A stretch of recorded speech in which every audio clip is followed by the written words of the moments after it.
Hello Yu-Gi-Oh players, I'm the RJB0 and welcome to Yu-Gi-Oh! In Business Casual, where I'll have a much better intro for you guys as soon as I have a real camera and some decent editing software. Unfortunately, I am cheap and those things are not, so I'll have to make do. Today I'm going to be discussing one of the most grumbled about subjects in all of Yu-Gi-Oh! I will be following it up with a business casual deck review of Evilswarms, and I'll be wrapping up the entire program with one of the most exciting things I have ever done for this channel. Drum roll please. I will be announcing my first very big subscribery contesty giveaway thing. I know that was wildly climactic. You guys were all like, oh. So, I don't like to hate. I think that it is a waste of my time. I think it is a waste of my energy. And most importantly, I think that it is a waste of a good reputation. So, unlike a good percentage of the Yugi community, I do not like to bitch about Netdecking.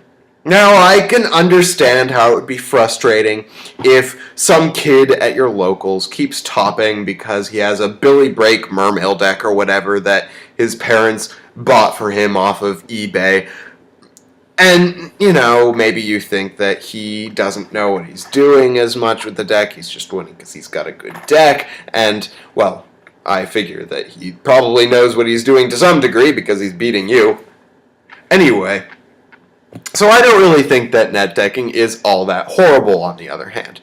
I think that some players are very good at the game, but they are not particularly creative in making their own decks, and I don't like to begrudge them for that. I think that the entire Yu-Gi-Oh! World cannot be made up of Billy Breaks and Jeff Joneses, and not everybody out there is crazy enough to come up with singularly ridiculous stuff like Gadget Ninja Dino Chaos. So I think that, you know, some players are just very good at the game and not very good at making decks. Now, I don't think that people are going to be topping big events like that. Obviously, you don't see a ton of Netdecking in the top 32 of a YCS. You really do have to be creative with your own playstyle in order to top these big events. But for the most part, I think that it is possible for players to be very good at the game without, you know, being very good at making decks. And I think that it's alright that they net deck. Unless they're absolutely massive dickweeds about it, in which case you can fault them for being absolutely massive dickweeds. And I think that superiority complexes are a big problem with TCGs everywhere. So I think that that is an entirely different issue in itself. But I also think that Netdecking can be healthy for some players. You know, not all players started off, well, pretty much all players started off being not so hot at the game, and I think that mediocre players to total newbies could actually get something out of taking a very good player's deck and kind of working through it and seeing how it works and actually getting a feel for how the game really works. I think that in that way, Netdecking can be very healthy.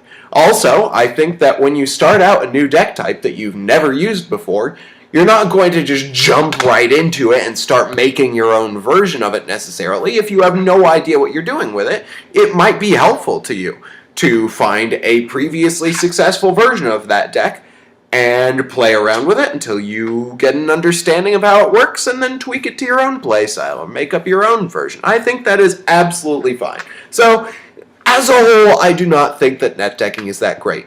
Whoa, I just, totally contradicted my entire video there. As a whole, I do not think that Netdecking is really all that bad. So I don't want to take up any more of your time talking about Netdecking. I just figured I should put that out there. So next I'm going to discuss or do my Evilswarm deck review. Now this is always my favorite part of the program. I love my deck reviews and I love playing them and I love giving them. So this week I tested Evilswarms because I figured that it's coming out at the same time as Chain Beat because of, Thunderbird. So it would just be kind of a fun thing to do. And it was a great deck. The theme of the deck, for anybody who hasn't played it before, is really protect Ophion. Ophion is your Deus Ex Machina. He descends from the sky and fucks up your opponent. He can protect himself with his own little Forbidden Lance generator, and he keeps opponents from getting out level 5 or higher monsters, which is pretty significant considering decks like Prophecy and Mermail, and the fact that he's got 25-50 attack points, which is pretty hard for a level 4 monster to get over, including, well, I suppose you could lance it, but that's an entirely different issue. So Protect the Ophion is the name of the game, and it works very well. You can use Rabbit, but that isn't the only thing you have to do.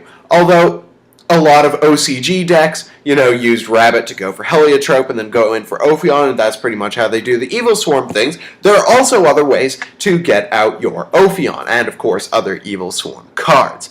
The first being Castor. Castor is a level 4 warrior-type monster, which means that you can use Rhoda with it, which is pretty cool. It's 1,750 attack points, and its effect is during the turn that this card was normal summoned, you can normal summon an Evilswarm in addition, and you can only use that once per turn. So you can summon that guy, and then you can normal summon an Evilswarm, and then go for your Ophion. Ophion generates one of its little Infestation Pandemic-y thingies, and you've gone 1-for-1 overall, and you don't have to worry about it. Now you have a big-ass beater on the field, and you can start running down your opponent to gain advantage.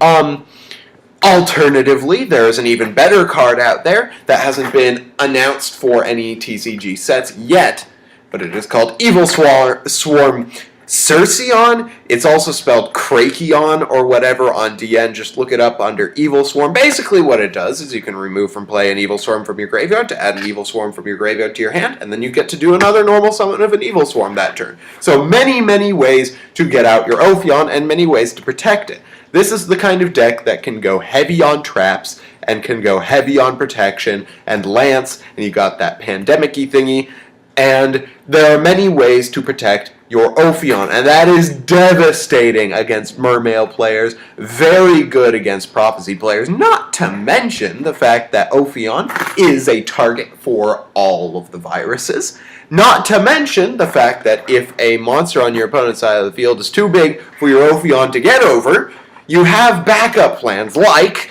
Evilswarm Bahamut, which is a very good card.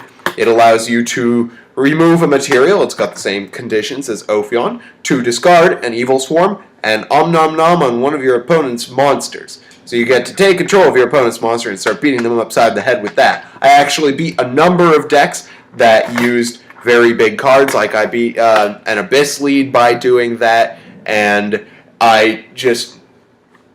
my dog's growling. Anyway, it's a fantastic combo. That card is amazing, and the whole thing works out very well. There are a couple of issues with the deck, though. It has issues protecting your Ophion from monster effects. One of my favorite ways to protect it, and it's one of my techs of the week, is Forbidden Dress. Now, Forbidden Dress is a very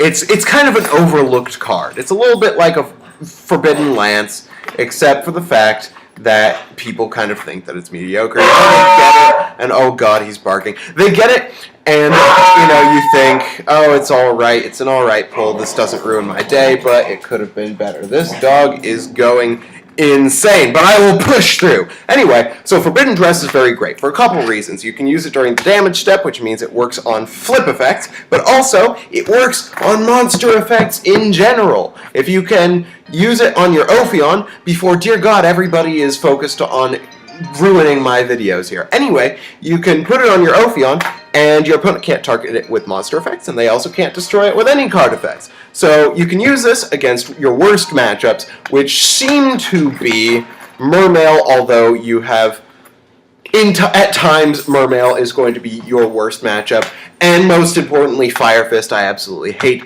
the Fire Fist matchup. So as far as business casual playing goes, the deck is very good and very competitive. The problem is, it's kind of boring to play.